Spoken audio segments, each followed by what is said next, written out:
It's Classix 1079, the sound of Philadelphia, and I have the pleasure of being in this company. I've been a couple of times, he don't remember, but I sure do, honey. I had the pleasure of meeting him in New York when I worked with Vaughn Harper, who was my mentor, and I can't tell you how much of a blessing it is to be sitting across from you today in Vaughn's seat, pretty much, to talk to you about the sound of Philadelphia, nonetheless. Well, that's so nice to see you again. Yes, welcome. All welcome right, to Classix. And I want to start off with something I call 60 Seconds with Shayla. So it's like a rapid fire interview. Mm-hmm. And you just answer it's a fun one. Okay. So just answer as quickly as you can. The song that made you fall in love with the sound of Philadelphia. La La means I love you. Your favorite love song. Bet you by golly, wow. Wow. Trade places with one singer for one day. Who would it be? No one, because I have to get the good with the bad. Who is the Stylistics nemesis, the longest standing rival, but in a fun way? I wouldn't say rivals, but you got to bring your A game when you do shows with the OJs, the Whispers, and the Temptations. That's right. Also, which Philly sound song you wish was yours? Some of the songs the Blue Notes did. Bad Luck, yeah. And things like that. And you say, oh, man, why we couldn't get that song? Who did the best remake of a stylistic song? Phyllis Hyman. Yes, that's what I say, too. And who should play Russell Thompkins Jr. in the Stylistics biopic? I don't know. No thought yet. I can play the old one. Yes, well, you know what? Let me tell you something. You better start thinking about it because they really should be working on that. And also, fill in the blank. Besides me, blank is the greatest singer to ever live. Wow. Too many.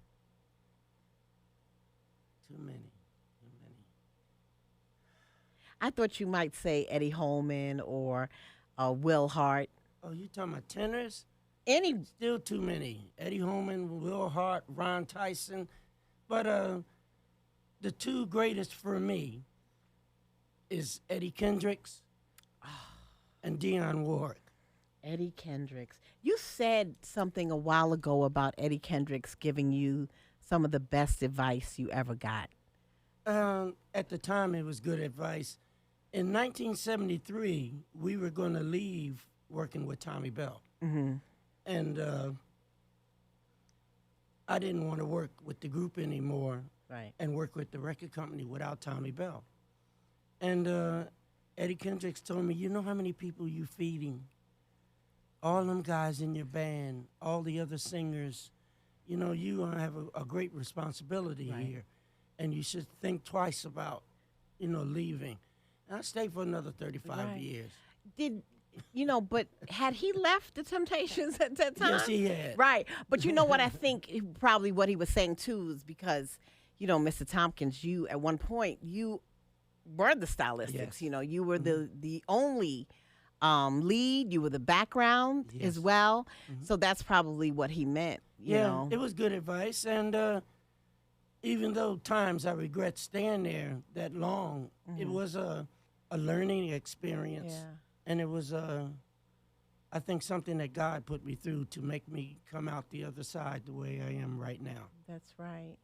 Absolutely. And still, I think it gave you the staying power that you needed because look at you now, November 24th, this Sunday, you are here to pay tribute to a sound that you had a hand in giving birth to. Yes. So that was going to be my final question.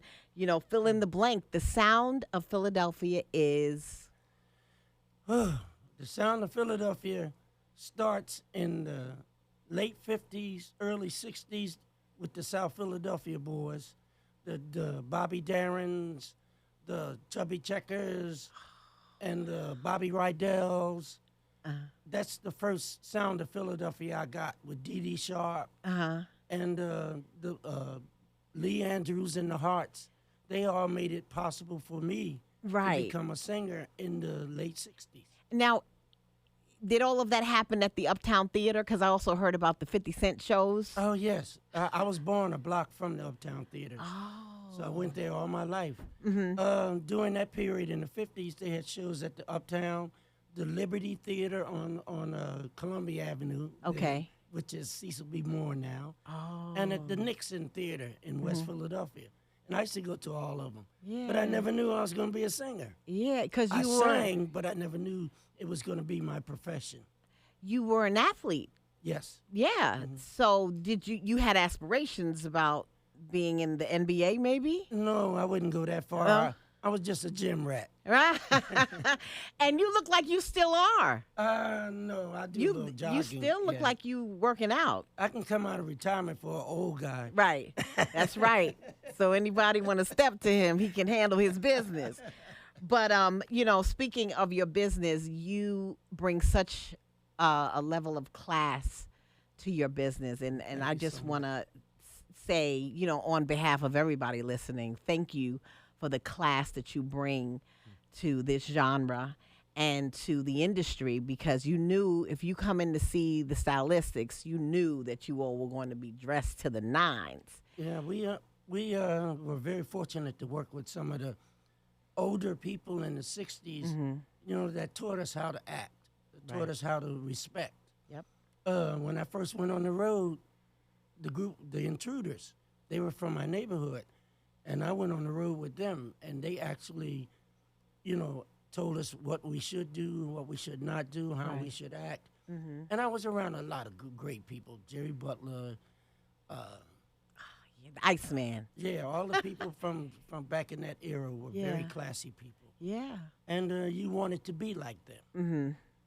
And you've done the same thing for those following in your footsteps. I mean, what I wanted to ask you, too, about was the name, the Stylistics, because I remember when my mom used to go out, I used to say, are you going to the Ix Fest? Because everybody's names was the Ix, the Dramatics, the Delphonics, the Stylistics. And I'm wondering, was there just like this era where people had to come up with a name that had ICS at the end? I didn't put that in my head until you just said it. Really? Yeah, I never thought about it. I'm like, what is going on? Everybody's name ends in ICS. I'm going to remember that. Yeah. But how did you get the name Stylistics? Well, we came from two different groups. When we were in high school, I was in a group called the Monarchs. Right. And there was another group in the school called the Percussions. Okay. And in 1968, when we graduated, some guys from both groups either went into the military or they went to further education. Right. And the English teacher in the school at that time was our manager. And she had the idea of taking both groups, the remainders, and putting them together. So, of course, we wanted to keep the Monarchs. They wanted to keep the Percussions. Right. But a guitar player that played for us at that time, Robert Douglas, came up with the name Stylistics. From nowhere, just out of nowhere. Out of the air. Wow. Yeah. And I'm thinking that there was some deep meaning behind this. I'm like, oh, they really thought about this because they had the Dramatics and the Delphonics. And you talk about, having high regard for Will Hart and his singing style. I learned from it. I did my first television show with Ed Hurst. Okay. And the song I sang was La La Means I Love You, because I didn't have any songs. So that was the first song I ever sang when I think I was 16. Really? And I sang that. And Georgia Woods was our man. Right. So when you started singing your songs, I don't understand how you all don't get so overcome with emotion, because Stylistic songs are pretty emotional, pretty deep. To me, the sound of Philadelphia really, if I had to describe it in one word, it would be emotional, because it was like the start for me of hearing like monologue music, Be For Real, Harold Melvin, he's talking, it's pretty much like Isaac Hayes. I think he was like the Moses of the monologue music. But then you had, a lot of talking in songs that really reached in and pulled at your heart. They didn't have to sing. They were talking for 2 minutes. But that's the reason why you can continue to do it Yeah. year after year after year, day after day after day, because it's a conversation. Right. When you're singing to another person, the conversation is different. Even though it's the same song, the same love, the same thing you're passing, the communication is different every time. And it keeps it from becoming monotonous. Right. Every time I sing Bet You by Golly Wow, It's different. it's different. Yeah. And Yeah. it's a different feeling. That's why I don't understand why you're not overcome with emotion. I could weep It after heightens it. Stone in Love with You. Every time you sing that It song, I heightens. could cry at the end. And I'm like, why isn't he weeping? It happens. But I have weeped. Really? Yes, I have. And it's, depends on the delivery, depends on the conversation. When I sing for my wife, I feel that way. Oh. I never do a bad show when my wife is in the audience or my mom. Oh, don't make me cry. That's so. How long have you been married? The new wedding now is, believe it or not, 3 weeks. I was married before for 56 years. Ooh, 50. And she passed away. Years. Oh, Yeah. I'm sorry to hear that. But you know what? When you have the kind of love that you must have in your heart to deliver in these songs, it must be real easy for somebody to fall in love with you. It was a funny thing when I first started working with Tommy Bell and doing the first music. Every song that I sang, that was what was going on in my life. Really? You're Everything, Stop Looking, Listen, Bet You by Golly Wow. They all were the new feelings I were having because I was a young man. I was Right. 18, 19 years old. And I was just discovering.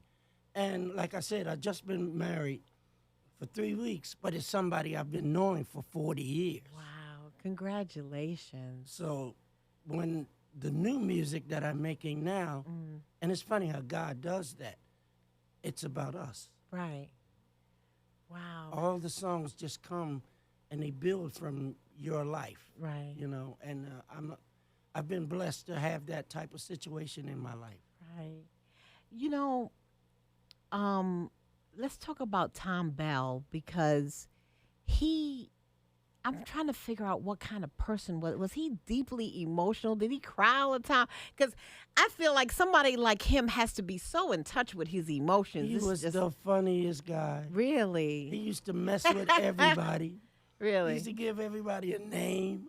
If Oh, you look like something, he would call you that. Oh, wow. But the lyricist was Linda Creed. Right, absolutely. And I started working with Linda, I think when I was about 15 years old. She was a singer. Yeah, we used to do shows together here in Philly. Okay. And after I did my first song, You're a Big Girl Now, I signed with a major label. And they told me, Monday morning, I want you to go down and see this guy named Tommy Bell. Right. I didn't have any idea at all who Tommy Bell was. And I had been singing his songs for years. Really? And when I went up and met Tommy, she came out. I said, oh, I know her. Right, right. And right away, it mixed. That was magic, Right. working with And him. was she very emotional? Yes, yes. Yeah. She would have to be. And she was very good as a lyricist. Oh, yes. Very, I mean, very good. I remember, I don't know if it was probably with Vaughn that I heard you say something about they were in a store or a coffee shop and they saw somebody and then some guy thought that somebody, right, today I saw somebody who looks just like you. It was where they saw somebody, mistake somebody for somebody else, And right? they went back in the studio and wrote You're Everything. You are everything, just like that. Yeah. Talk about amazing talent. And that is what is encompassed in the Sound of Philadelphia, which is going to be saluted at Live Philadelphia this Sunday, November 24th, with Harold Melvin's Blue Notes. So you're going to be reunited, which I'm sure you've just seen them not too long ago, too. Oh, yeah, we worked And together right, a lot. right. So who else is on the show with you? UGO, the Urban Guerrilla Orchestra, Okay. whom I've been knowing all my life, because some of them guys used to be in my band. when they were kids. Yeah. And they came up, and now they have their own orchestra and their own bands. Yeah. And it's going to be a Philly thing. Okay. You know, And that's worked with as them it should before. be. Yeah. Right. What about MFSB? They were the house band for everybody? Yes, but it's been many, many years, and there's not a lot of them still around. Wow. Yeah. But they made, phenomenal. fantastic. Everybody pretty much that you heard in the 70s were back. Yes, even the newer ones. I got a chance to work with Dexter Wanzel not too long ago. Oh, nice. And he was very instrumental in some of the songs I did also. Nice. So what, if you, could take the floor right now and just speak to your people in Philly, because this is your home. Well, I would like to say to them, I'm glad to be back home. And I try to do the best I can on Sunday, and because I'm going to be very emotional, as you said. Yeah. And that's when the best of me comes out, when I'm emotional. And as always, I'd like to thank everybody in Philadelphia for letting me have a job for the last 56 years. That's right. Because Absolutely. if it wasn't for them, I would not have a job. Got that right. Thank them I thank them every day for giving me the opportunity to sit here and talk to them and play your music on a regular. So thank you for giving me your time today. And please make sure you give him your time this Sunday at the tribute to the Sound of Philadelphia at Live Philadelphia. And I'm sure you're going to hear all of your favorites and then some. Thank you, Mr. Russell Thompkins Jr. Thank you very much. And I'll sound better on Sunday. Oh, no, you sound great now. But you're always, I don't think there was ever a day I caught you on a bad day. So Okay, thank we you. can't wait for it. Thanks for having me. Russell Thompkins Jr., everybody. Woo!